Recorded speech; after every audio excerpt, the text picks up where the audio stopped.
কলকাতা টিভিতে আপনাদের সকলকে স্বাগত। আপনাদের সঙ্গে রয়েছে আমি অঙ্কুর। শুরু করছি ধর্মযুদ্ধ 2024। আজ পঞ্চম দফার নির্বাচন। 49টি কেন্দ্রে গোটা দেশে নির্বাচন চলছে, আমাদের রাজ্যে 7টি আসনে, এবং এই 7টি আসনে দুপুর 3টে পর্যন্ত যে ভোটদান, সেই ভোটদানের হার 60% আশেপাশে।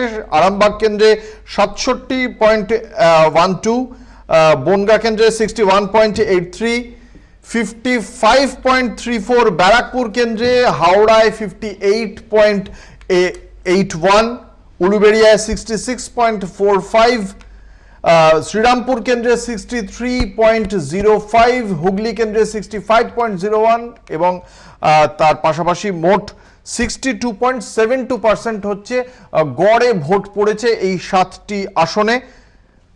প্রায় এই 62% ছাড়িয়ে গিয়েছে ভোট। গোটা দেশের তুলনায় বাংলাতে ভোট মোটের উপর ভালো, লাদাখে একটু ভোটের পার্সেন্টেজ বেশি। বাকি আমরা দেখতে পাচ্ছি গোটা দেশে এই 49টি কেন্দ্রে মোটের উপর শান্তিপূর্ণভাবে নির্বাচন। তবে আমাদের বাংলায় লোকসভা নির্বাচনের নিরিখে হয়তো তুলনামূলকভাবে বিক্ষিপ্ত অশান্তির খবর আছে, তবে খুব একটা বড় কিছু এখনো পর্যন্ত যে হয়েছে তা নয়। তবে আমরা দেখতে পেয়েছি বিভিন্ন সময় হুগলির বিজেপি প্রার্থী লকেট চট্টোপাধ্যায়, তার কিছু অভিযোগ ছিল। ব্যারাকপুরে বিজেপি প্রার্থী অর্জুন সিং, তার বিরুদ্ধে গালিগালাজ করার অভিযোগ ওঠে।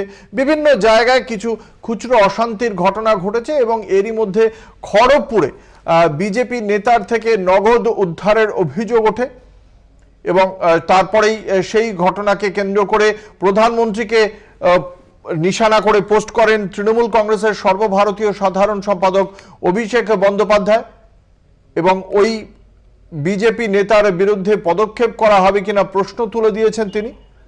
খড়গপুরে প্রধানমন্ত্রী নরেন্দ্র মোদীর সভার পরে উদ্ধার হয় 35 লক্ষ টাকা। এই বিষয়টি সম্পর্কে আমরা দেখতে পাচ্ছি, যদিও বিজেপির পক্ষ থেকে খুব স্পষ্টভাবেই জানানো হয়েছে যে এই টাকা তাদের হিসাব রয়েছে এবং তারা তার হিসাব দিয়ে দেবেন। কিভাবে দেখছেন এই টাকার বিষয়গুলি? বাকি রাজনৈতিক